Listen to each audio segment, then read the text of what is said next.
I wanted to sit down and talk with you personally, but since I needed to have this conversation with about 100 more people, I'm making this video. I hope it feels very personal.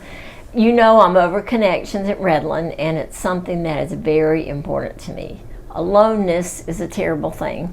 God said it isn't good for men to be alone. But small group ministry is one of those ministries that always crawls off the table.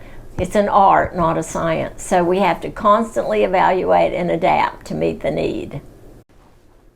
Groups are unpredictable, which drives some of us crazy. There's so many variables and unknowns, and yet the unknown is right where we need to be. This is the place where our faith is tried and refined, and where heaven meets earth. Uncertain circumstances and unfinished people are often God's greatest transforming work. If you've been involved in church any length of time, you've been involved in some attempt at creating a small group connection. Regardless of what your experience was, I'm asking you to make yourself available one more time. Here's my thought.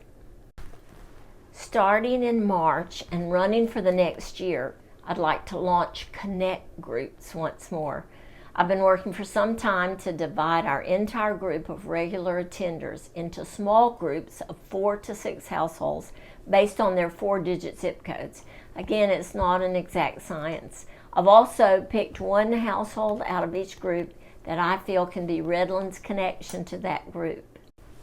I know you're already getting sweaty palms and thinking it sounds stressful, but hear me out. Redland already connects people beautifully in lots of ways. If we participate in any serve team, we connect. Every gathering outside of Sunday morning becomes a connection. We have a great connection team and dedicated lifeguards. I just need help providing a little extra GAP insurance. That's my acronym for what I need you to do. GAP, G-A-P. Here's how it breaks down. G, gather. Offer an opportunity once a month for your group to gather. It doesn't have to be any specific place, and it doesn't have to include a meal. We can brainstorm. Easy is important. If it's hard, you won't be able to sustain it. Maybe one month you ask them to join you for Sunday lunch out. Maybe one month you say, we'll be at Maddie Cakes at 9 a.m. on Saturday, and invite them to join you. Maybe you walk the park together one month. Invite them to do something simple that you're already doing. Some people may never respond, but just inviting them says that you care and opens a door.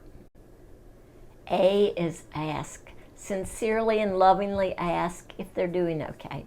We can brainstorm about that as well. If you don't know them, there are plenty of great questions you can eventually ask to get to know them better.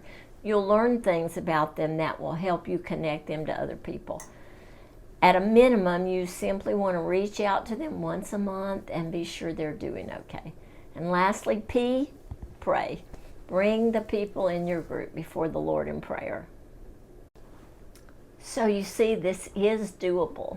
I'm not asking you to develop a close-knit sleepover at our house and be lifetime friends discipleship group. I'm just asking you to take this step of faith with me for the next year to see what God might do if we open our hearts just a little bit more to the people God is sending to Redland Church. I look forward to hearing from you. Please let me know as soon as you can so that I can determine what I think the Lord would have me to do next. I hope you feel honored that you're being asked. It is a compliment.